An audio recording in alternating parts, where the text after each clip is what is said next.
Esse é um mês especial para todos aqueles que são protestantes. Nós comemoraremos durante esse mês, no final desse mês, os 500 anos da Reforma Protestante. E por essa razão nós temos nos voltado para os 5 solas da Reforma, os quais resumem, sintetizam o pensamento reformado no que diz respeito à nossa salvação e no que diz respeito à maneira como nós devemos viver. Durante esse mês, nos últimos domingos, nós já nos voltamos para alguns desses solas. O primeiro sermão dessa série, o sermão que abriu essa série, falou sobre o fundamento da autoridade, sola escritura. E o pastor Heber disse e nos lembrou que somente a escritura é a nossa autoridade, a nossa regra de fé e prática. E que nada pode ser colocado acima da Escritura, nem a tradição da igreja, nem qualquer outro tipo de documento ou qualquer outro tipo de discurso pode ter uma autoridade que suplante a autoridade das Escrituras. Na sequência, nós vimos que nós temos também apenas um mediador dessa autoridade, que nós temos apenas Cristo como sendo o nosso mediador. A igreja não pode mediar a nossa relação para com Deus.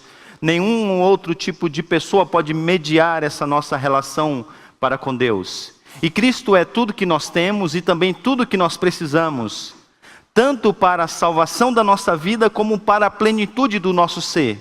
Nós não precisamos de mais nada nem de ninguém. A sua obra é suficiente e nós precisamos apenas do nosso Senhor e Salvador Jesus Cristo, pois não há nenhum outro nome pelo qual nós devemos descansar e que importa que nós sejamos salvos a não ser o nome de Cristo Jesus. Vimos ainda que o crédito dessa autoridade é a graça de Deus. Eu espero ter deixado claro na leitura do primeiro texto que de fato nós não temos como nos aproximar diante de Deus e com as nossas obras ganharmos qualquer tipo de mérito ou qualquer tipo de crédito com o Senhor. E hoje nós nos voltaremos então para o instrumento dessa autoridade. No próximo domingo encerraremos essa série falando do propósito dessa autoridade.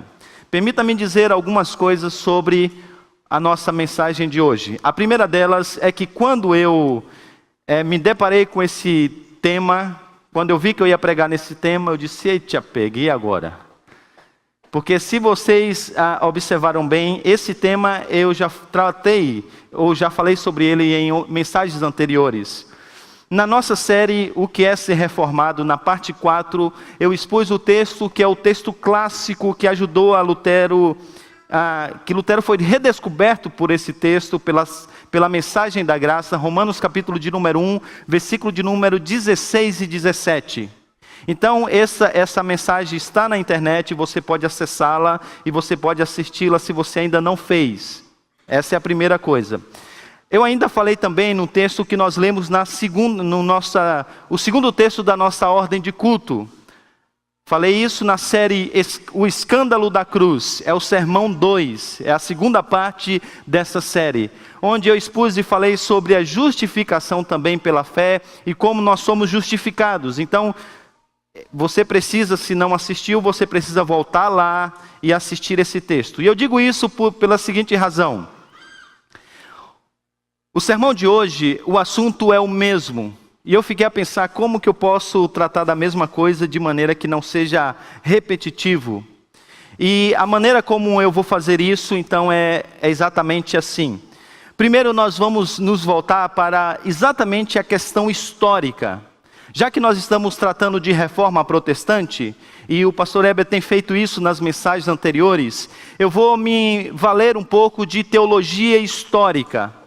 Depois nós passaremos então para a verdade bíblica, e veremos como Lutero foi redescoberto por essa doutrina da justificação pela fé, como os ensinamentos que ele teve lendo Agostinho e sobretudo lendo Paulo, abriu a sua mente para que pudesse então compreender essa doutrina, e isso despertou e culminou com a reforma protestante.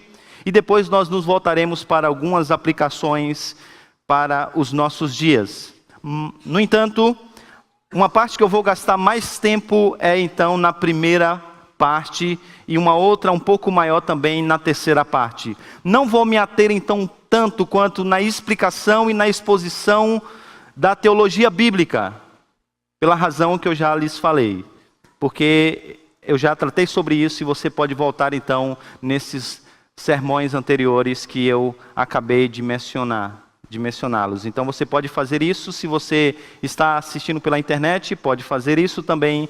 E se você não assistiu esses sermões, pode voltar lá e assisti-los. E se você já assistiu, então esse sermão vai ajudar a conectar todas as coisas, ok? Vamos ao texto então da nossa mensagem de hoje.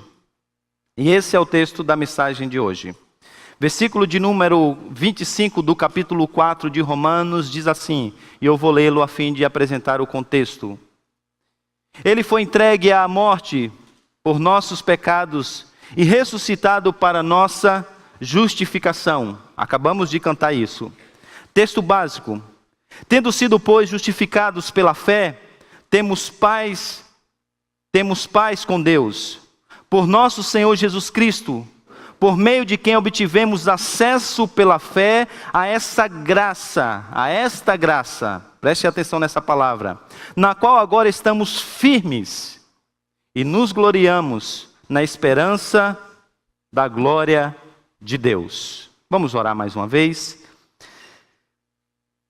É teu povo, ó Pai, aqui presente, reunido a fim de ouvir a tua voz.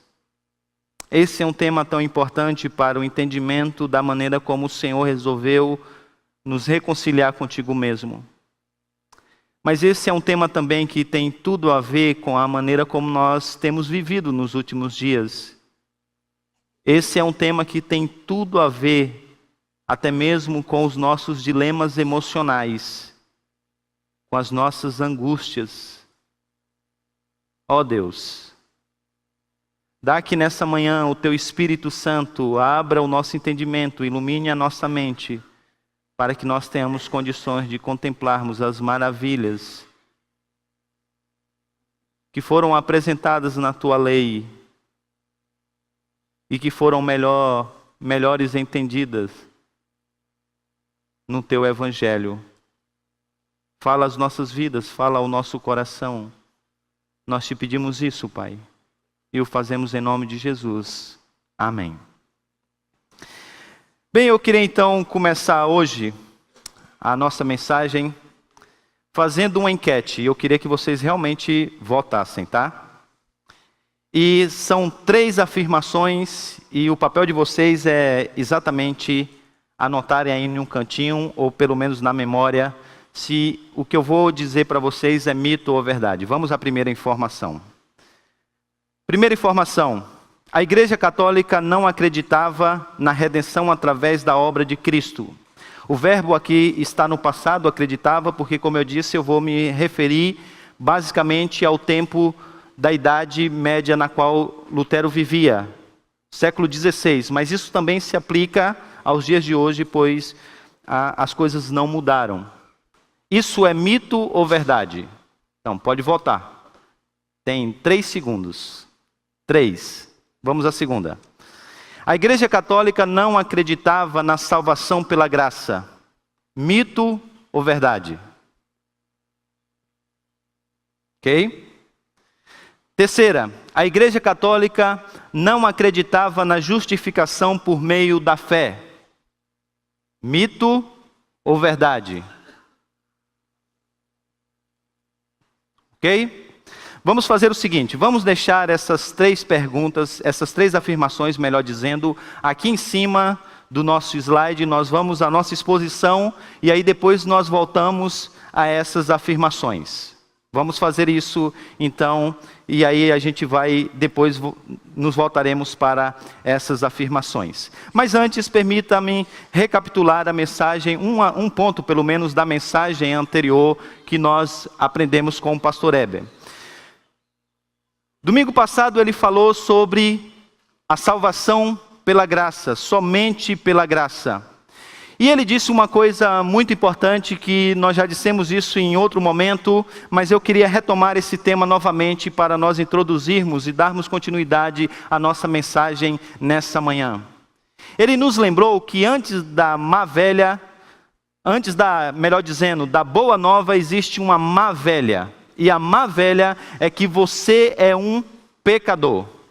Ele deixou isso bem claro no início da sua mensagem, de que nós estamos perdidos sem a graça. Isso quer dizer que você não está doente, mas espiritualmente morto. Foi isso que Paulo apresentou no capítulo de número 2 de Efésios. Que você não está apenas precisando de alguns ajustes. Não, sem a graça de Deus você é um ímpio e você está perdido. Que você não está apenas desorientado, ao contrário, você está totalmente perdido. Totalmente perdido. Bem, diante dessa descrição, e essa foi a descrição que o apóstolo Paulo nos apresentou no capítulo 3 de Romanos, essa é a pergunta que surgiu para Lutero e que também surge para nós. Como um pecador pode sobreviver no julgamento de um Deus santo e justo? Se nós somos o que Paulo disse que nós somos, e eu acredito que nós somos isso, e eu acho que você tem uma ideia de fato de quem você é, e do quão mal você é no seu coração e na sua vida, então como que isso pode acontecer? Como que nós podemos ser justificados diante de Deus? Como nós podemos nos apresentar nesse tribunal de Deus, sendo que Ele é santo, Ele é justo? Ele não deixará passar nenhuma das nossas falhas. Bem, a resposta da teologia vigente do século XVI era que nesta vida o cristão está suspenso entre a graça de Deus, a qual era mediada pelos sacramentos, e o juízo de Deus. Permita-me explicar isso de uma forma mais detalhada. A solução para esse problema, ou a resposta para essa grande questão, começava então através dos sacramentos, que tinham seu início no batismo. A Igreja Católica da época acreditava que o batismo era o meio pelo qual nós recebíamos essa graça. No batismo, essa graça era colocada dentro de nós, ela inundava o nosso ser. No batismo, essa graça era infundida dentro da nossa vida.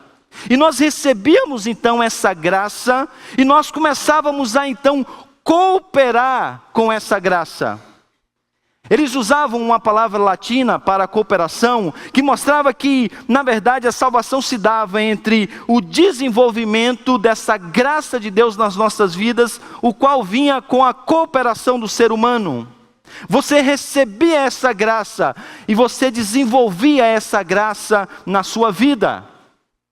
E isso então fazia com que você pudesse se apresentar diante de Deus justo. Mas é verdade que alguns pecados poderiam matar essa graça. Por isso que alguns pecados eram colocados como sendo pecados mortais. No entanto, essa graça poderia ser ressuscitada através de outros sacramentos, como por exemplo, a penitência. E essa é a situação.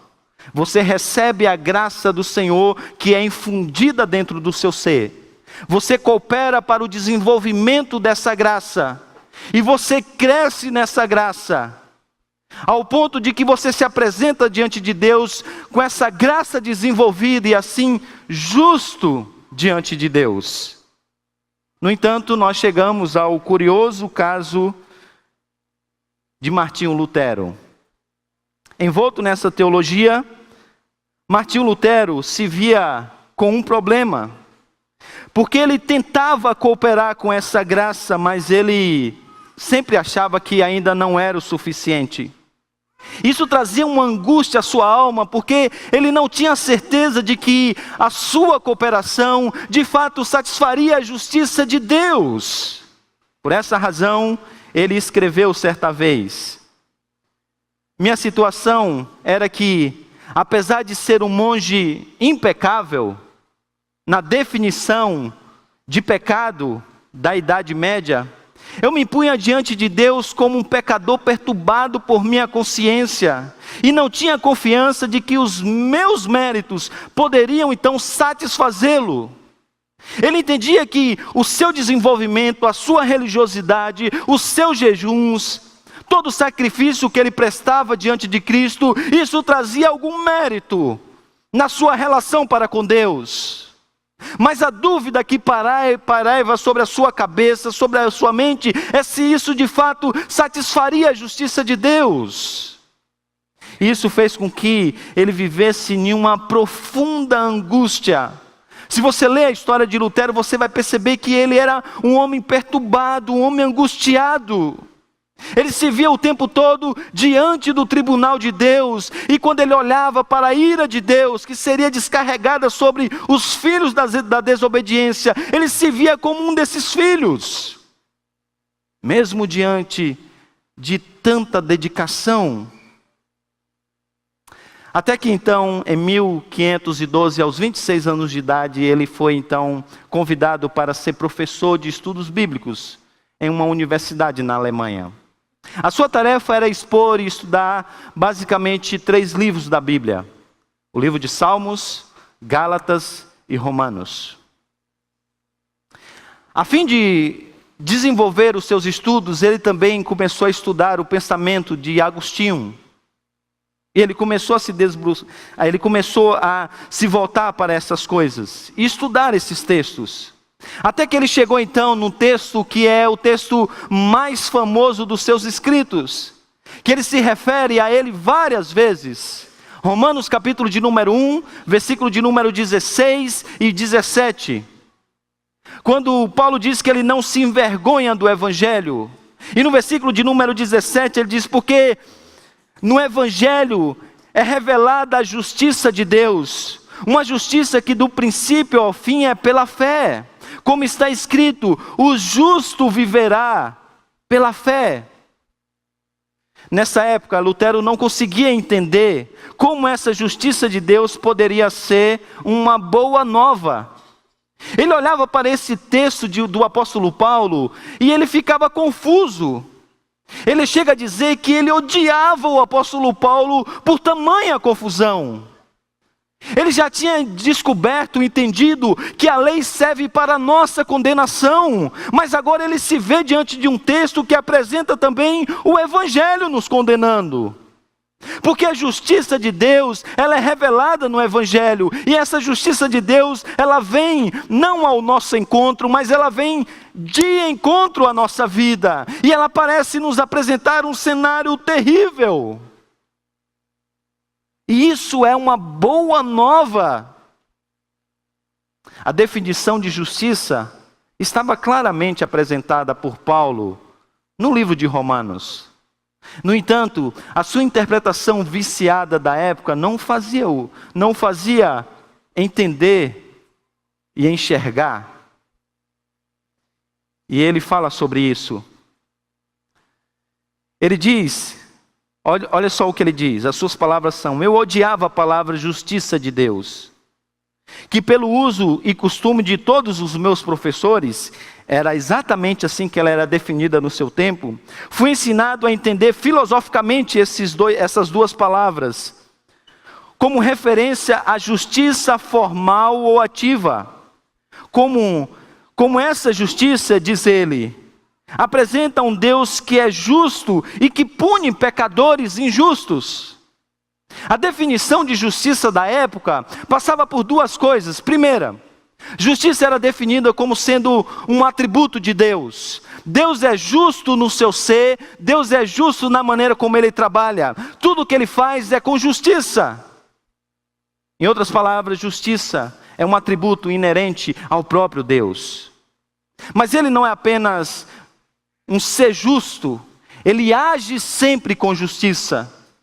Isso quer dizer que a sua santidade o leva sempre a punir o pecador. E como isso pode ser uma boa nova, um Deus justo que pune pecadores injustos? Isso não pode ser uma boa nova, Lutero dizia. Até que então ele compreendeu, e esse foi o grande salto, até que nós poderíamos dizer que a ficha caiu. E esse é o próximo ponto.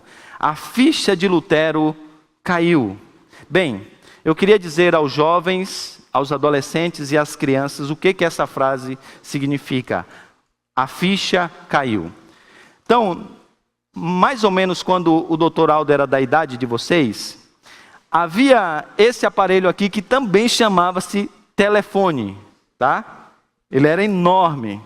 Nessa época se usava isso aqui, uma ficha, tá? Esse aparelho ficava normalmente nesse outro aparelho que chamava-se orelhão. E acontecia que você então colocava uma ficha, e a ficha caía primeiro em um determinado lugar, e depois que a ligação era completada, eu acho que era assim, tá? Eu não entendi muito, eu não vivi essa época. Então, depois pode conversar com o Dr. Aldo, quem tiver dúvida ele explica melhor. Aí a ficha então, ela caía, a ligação era completada. Então, a partir disso, criou essa expressão, a ficha caiu, tá? Quando alguém demora de entender alguma coisa, por exemplo, aqui no estado de São Paulo, não, demorou de cair a ficha. Quando é lá na Bahia, sempre cai a ficha rapidinho. Então, por isso que surgiu essas duas expressões. Demorou de cair a ficha e, nossa, a ficha caiu rápido. Para Lutero, demorou de cair a ficha. Tá? E essa ficha só caiu quando ele se voltou para Romanos, capítulo de número 1, versículo 17, versículo de número 18, que trouxe essa angústia para a sua alma, mas ele continuou estudando a carta.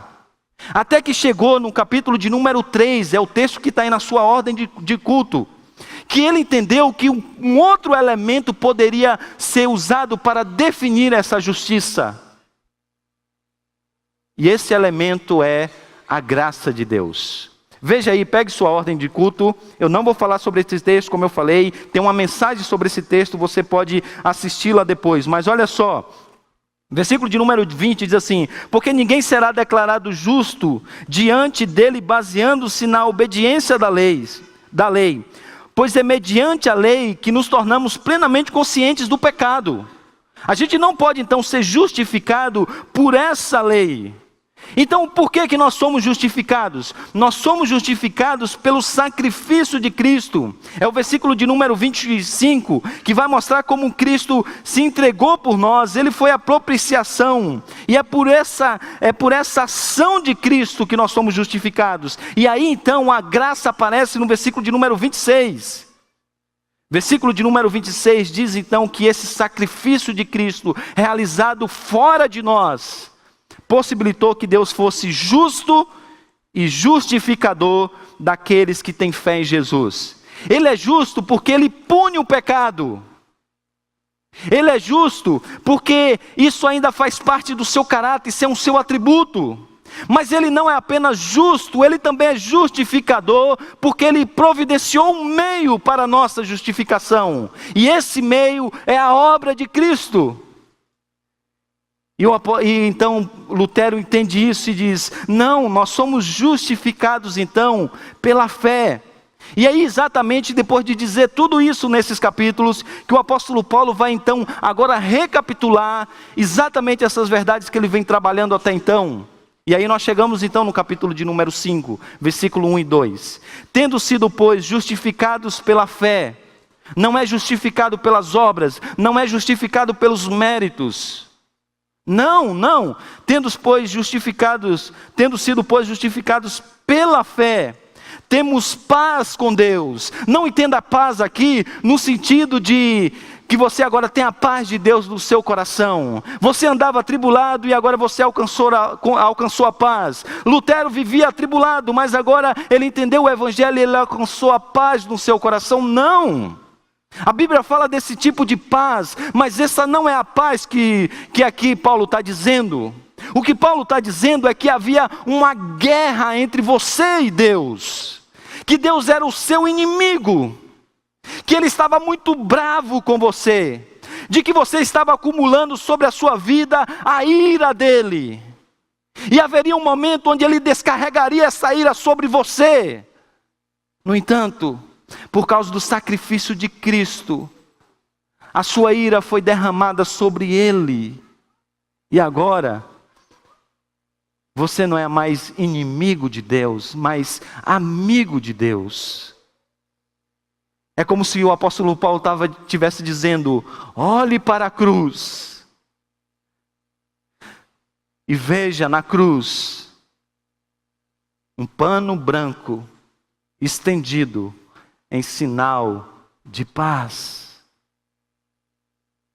Se lá no Antigo Testamento, naquele tempo onde Deus descarregou a sua ira sobre a geração de Noé, Ele colocou no céu um arco, que é o arco-íris, dizendo: eu estou estabelecendo a paz com vocês.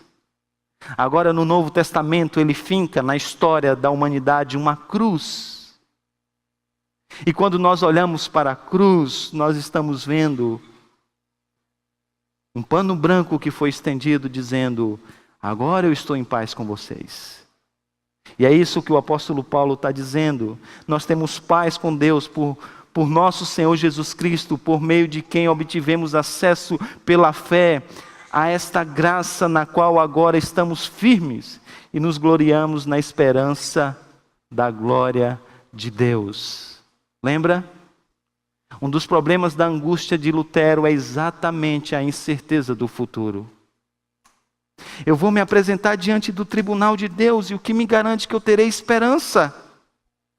Paulo diz: há uma razão para nós termos esperança, e essa razão é a cruz.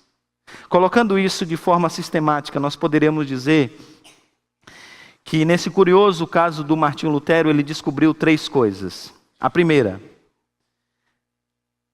é que a justiça de Deus, ela é através da graça.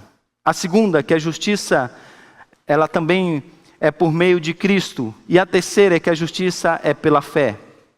Essas são as 3 lições que Lutero aprendeu com o apóstolo Paulo. A primeira, então, é que Paulo nos deixa bem claro que todos nós somos pecadores e incapazes de glorificarmos a Deus. Nós não conseguimos glorificar a Deus como nós deveríamos. E nós estamos não apenas diante dos homens, nós estamos coram Deo, ou seja, nós estamos diante de Deus. Todas as nossas obras são apresentadas também diante de Deus. E essas obras, elas não têm valor quando o assunto é a justificação diante do Senhor. A justiça também é por meio de Cristo. A teologia medieval pensava que a graça era uma qualidade que nós tínhamos, que Deus infundia dentro de nós, que nós poderíamos então desenvolvermos essa qualidade e que nós poderíamos ser justificados por meio dessa graça que nós cooperamos para que ela pudesse ser desenvolvida dentro de nós. E que essa graça possibilitava uma vida justa. E Lutero diz: não é assim. Na verdade, o que nos justifica não está dentro de nós, está fora de nós. E isso aqui, gente, é o distintivo do pensamento de Lutero e a grande contribuição que ele deu para a teologia da justificação pela fé somente. Porque Lutero, a igreja até então entendia que o que fazia com que você fosse o que fazia com que você se tornasse justo diante de Deus era o desenvolvimento dessa graça interna. E Paulo diz, tem a ver com graça, mas não é uma coisa interna. É uma graça que está fora de nós. Por isso, a linguagem aqui não é uma linguagem de hospital, em que você tem um problema que é o pecado, a graça vem e te cura e agora você desenvolve essa graça. Não. A linguagem aqui é de tribunal. É por isso que ele disse, essa é a sua famosa frase, ao mesmo tempo justo e pecador. Porque você é um pecador, assim como eu sou um pecador. Agora, no tribunal de Deus, nós somos, por causa das obras de Cristo, nós somos declarados justos. Justos. Isso significa que Deus não leva em conta o seu pecado por causa da obra de Cristo. Ele não é mais contra você. É por isso que Paulo disse, se Deus é por nós, quem será contra nós? Deus tinha todos os motivos para ser contra nós, mas por causa de Cristo, Ele agora passou a ser por nós. Então Lutero entendeu que justificação é uma mudança não de vida, mas de status. Diante do tribunal de Deus você é declarado justo. Ponto. Isso não é algo que você desenvolve. E aí ele continua dizendo que essa justificação, ele entendeu à luz de Paulo, ela é pela fé. No período medieval, a fé era entendida normalmente como sendo uma virtude. E aqui vem outra contribuição de Lutero, porque ele diz, não, fé não é uma virtude. E ele entende fé no sentido aqui, apresentado por Paulo, conectado à ideia de justificação, como sendo fidúcia. Isto é, fé é descansar, é confiar na obra de Cristo. Por isso que a justificação, diz Lutero, ela é passiva. Você chega diante de Deus, você não tem boas obras, você não tem mérito nenhum. E o que é que você faz? Você crê. E o que é crer, segundo Lutero? É você confiar, é você descansar naquilo que Cristo fez por você.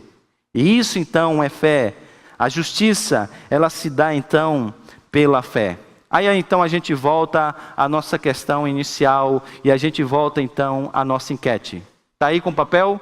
Vamos agora à correção, precisa tirar mais de 7. Tá? Vamos à primeira pergunta então. Primeira afirmação, melhor dizendo. A Igreja Católica não acreditava na redenção através da obra de Cristo. Mito ou verdade? Mito. Segunda afirmação. A Igreja Católica não acreditava na salvação pela graça. Mito ou verdade? Mito. Terceiro. A Igreja Católica não acreditava na justificação por meio da fé. Mito ou verdade? Mito. A Igreja Católica acreditava em todas essas três coisas. Na verdade, que se você for ver a história da igreja, você vai perceber que isso essas coisas estão lá apresentadas de forma mais profundamente claras. Por quê? Se você leu a história da igreja, você vai, por exemplo, lembrar que havia um teólogo chamado Pelágio que dizia que Cristo, ele era um facilitador do processo de justificação. No entanto, ele não era bem necessário. E a igreja se levantou dizendo, não, isso é heresia. Cristo é sim necessário. A salvação é por meio de Cristo. A igreja nunca disse que você é salvo pela sua própria retidão. Não, você precisa de Cristo. Eles diziam. O mesmo Pelágio dizia que nós não nascemos assim com todos os efeitos do pecado. E que nós então poderíamos desenvolver essa graça de Deus. E a igreja disse, não. Isso não pode ser assim, isso é heresia. Nós não conseguimos nos apresentar diante de Deus com as nossas próprias obras. Nós precisamos da graça de Deus. Nós precisamos que ela seja infundida dentro de nós. Nós precisamos que ela inunde o nosso ser, para que a gente possa ter salvação, para que a gente possa se apresentar diante do tribunal de Deus, e assim sermos considerados por Ele justos. Nós precisamos da graça. A igreja dizia que nós precisávamos da fé. Inclusive, eles diziam que a fé, ela é o início da justificação.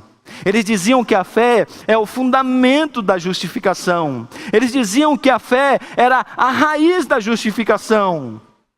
Você não consegue se apropriar dessas coisas a não ser pela fé. Você precisa da fé. Por isso, mito ou verdade? É mito. Agora, o que é verdade? É verdade que a Igreja Católica dizia que a justificação não era somente através da obra de Cristo. Ah, isso é verdade.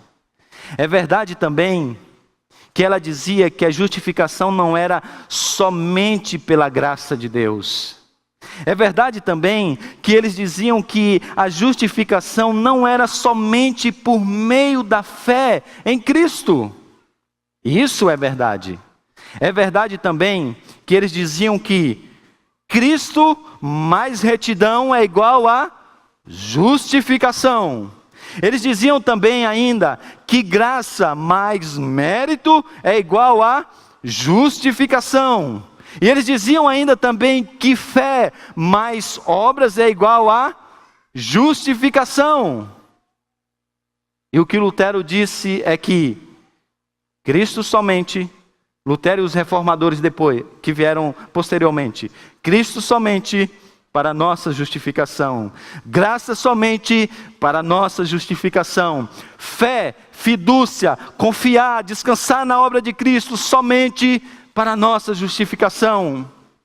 A igreja dizia, nós precisamos da nossa retidão, e Lutero dizia, não, nós não precisamos da nossa retidão para a nossa justificação. A igreja dizia, nós precisamos nos apresentar diante de Deus, e nós precisamos ter méritos para merecermos essa salvação. E aí Lutero diz, não, nós não precisamos dos nossos méritos, nós nem os temos. A igreja dizia, nós precisamos das nossas obras para a justificação. Por isso, seja ativo na sua vida. Se entregue às ideias religiosas. E Lutero diz, os reformadores posteriores, não, nós não precisamos para a nossa justificação. Um panorama então seria isso aqui. Visão católica e visão luterana da justificação. Para a igreja católica, é um ato de cura. Deus então coloca graça no seu coração e te cura desse problema do pecado. E agora te convida para poder desenvolver essa graça. E aí a visão luterana diz, não, isso é um ato forense, totalmente forense. Isso tem linguagem de tribunal e não de hospital. Deus simplesmente por causa da obra de Cristo te declara justo. Você vai continuar pecando? Sim. Agora você tem um outro status. Essa é a questão que eles colocam.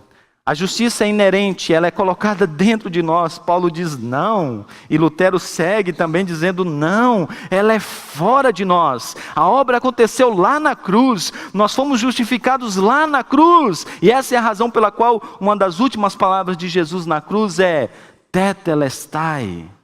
Está consumado. Pronto. Os nossos pecados foram perdoados na cruz. Definitivamente. Uma vez por todas.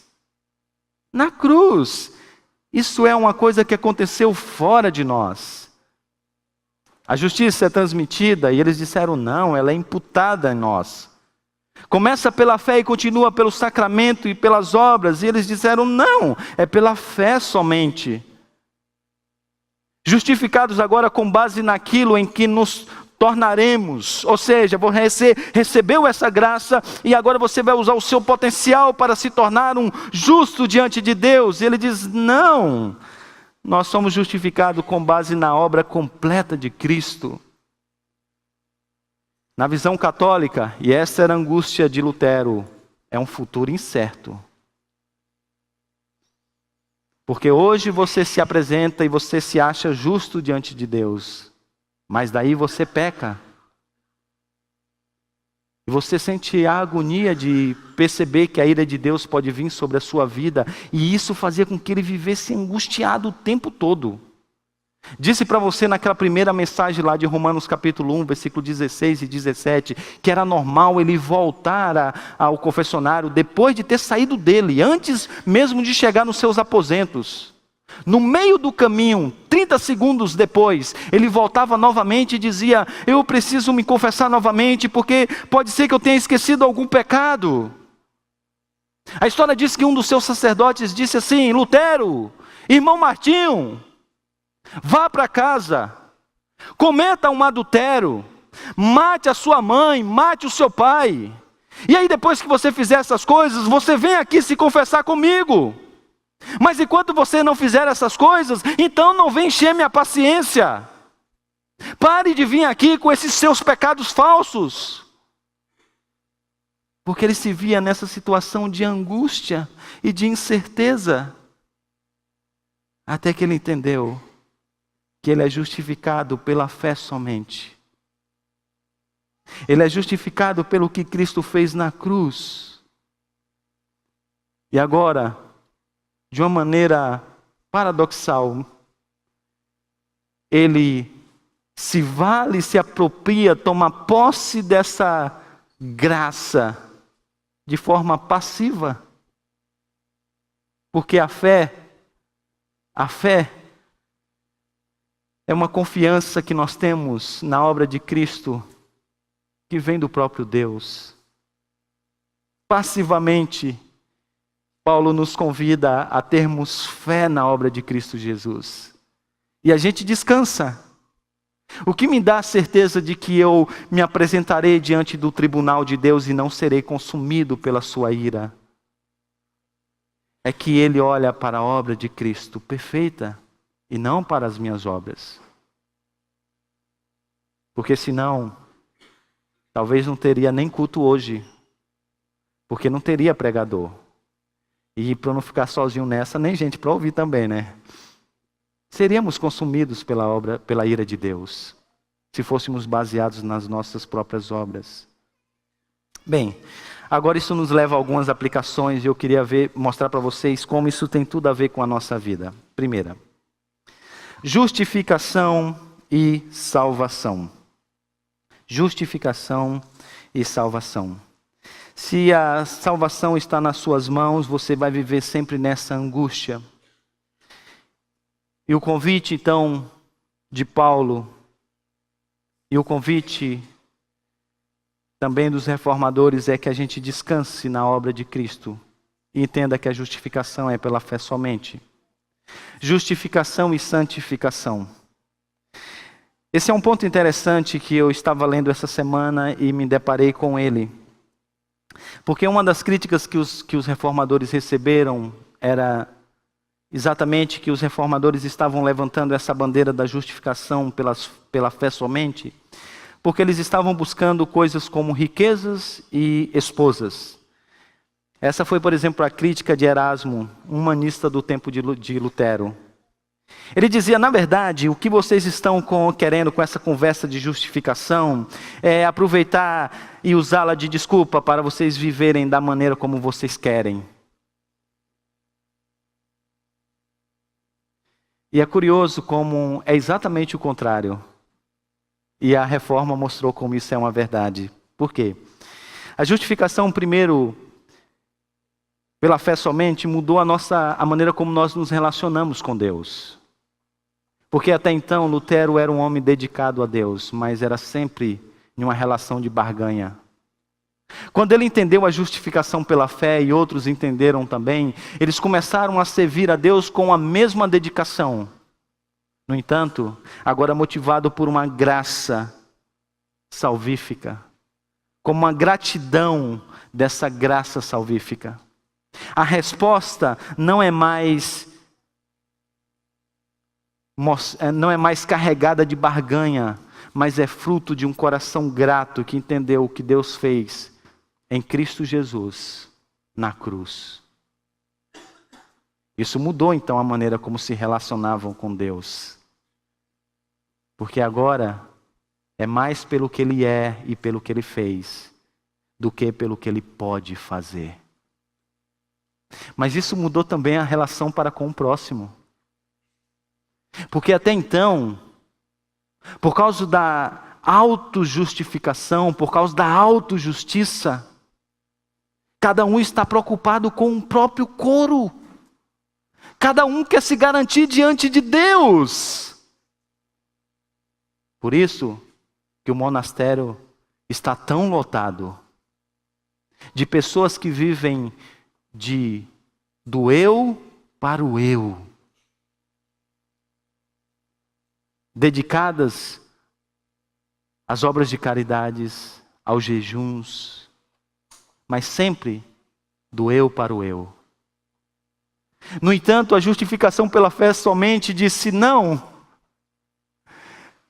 É pela obra de Cristo. E aí essas pessoas agora se viram mais preocupadas e libertas dessa escravidão. E elas começaram a sair dos monastérios. E elas começaram a ir pelas comunidades. E agora elas começaram a servir o próximo. E do eu para o eu passou a ser do eu para o tu. E isso nos leva à terceira aplicação. A justificação trouxe uma nova perspectiva da missão. Porque agora, como nós estamos libertos da preocupação de vivermos buscando a nossa própria autojustificação, nós podemos agora sair pelo mundo, gastar o nosso tempo servindo ao Senhor, sem estar preocupado do que Ele está pensando, do que nós estamos fazendo. E aí a igreja saiu dos montes e desceu para os vales. A igreja deixou de ser uma igreja voltada para pessoas, para suas espiritualidades individualistas, e passou agora a viver como comunidade. Porque você não tem mais essa preocupação. Agora tem uma última coisa, isso tem tudo a ver conosco. Justificação e emoção. Bem, essa não é a palavra melhor, emoção, tá? Mas é como eu tinha colocado salvação, santificação, missão, então para ficar tudo eu coloquei emoção.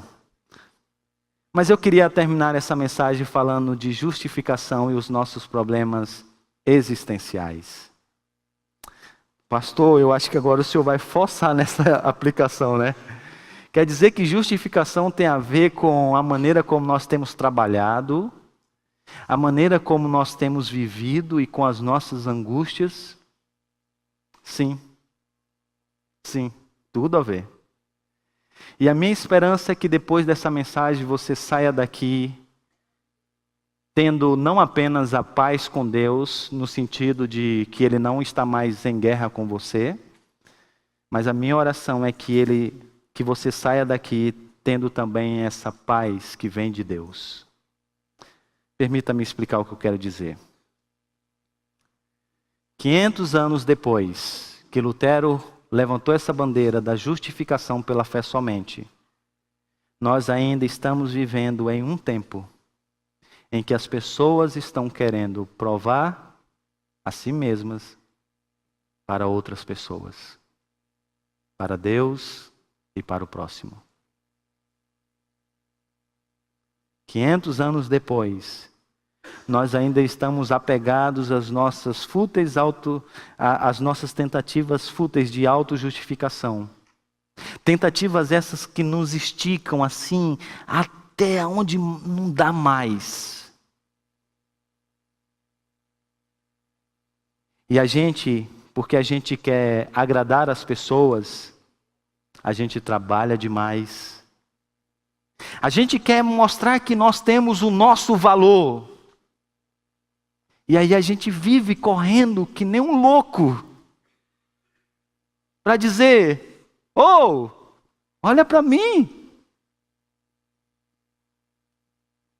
Oh, você não está vendo que eu tenho valor? Oh, cadê o joinha?" E a gente vive o tempo todo ainda buscando essa autojustificação. Trabalhamos demais para sermos aceitos. Corremos demais para termos o nosso lugar na sociedade. Porque a gente ainda quer ser notado. A gente ainda tem desejo de ser amado.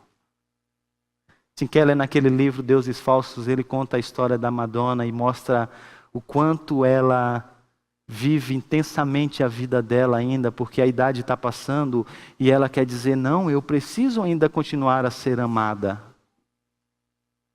E ela corre para que isso aconteça. E é assim comigo, é assim com você. A gente vive correndo que nem um louco. A gente vive querendo agradar as pessoas, porque a gente acha que com isso nós vamos nós seremos mais amados. Nós teremos sentido de identidade, sabe? Vamos nos encontrar. É assim comigo, é assim com você, é assim com todos nós. Só que justificação pela fé somente nos leva a uma coisa que eu já disse na mensagem passada e já devo ter dito pelo menos umas 3 vezes nessa igreja. E eu vou repetir até isso ficar assim, até entrar na sua cabeça e na minha. Nós precisamos entender quem nós somos em Cristo. E justificação pela fé fala da nossa identidade nele. Em Cristo nós já temos tudo. Mas a gente insiste em achar que a gente fazendo alguma coisa, a gente vai ter isso ou vai ter aquilo. A gente vive buscando o amor quando a gente já é amado.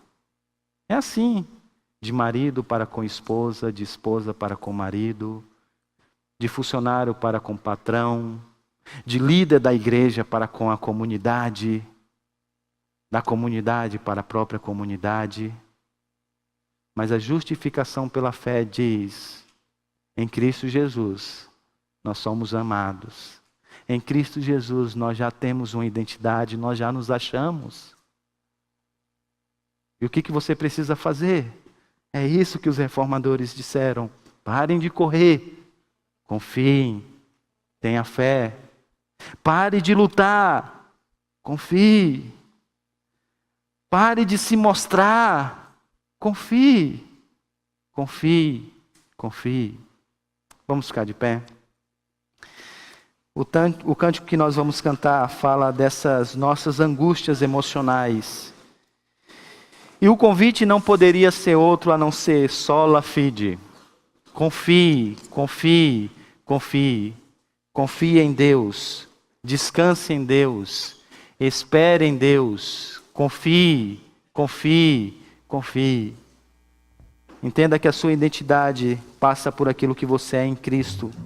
Não pelo que você faz, não pelo que você é, não pela sua história de vida, não pela família na qual você nasceu. Não, não. A sua nova identidade está em Cristo. Confie, confie. Sola fide. Cantemos todos juntos.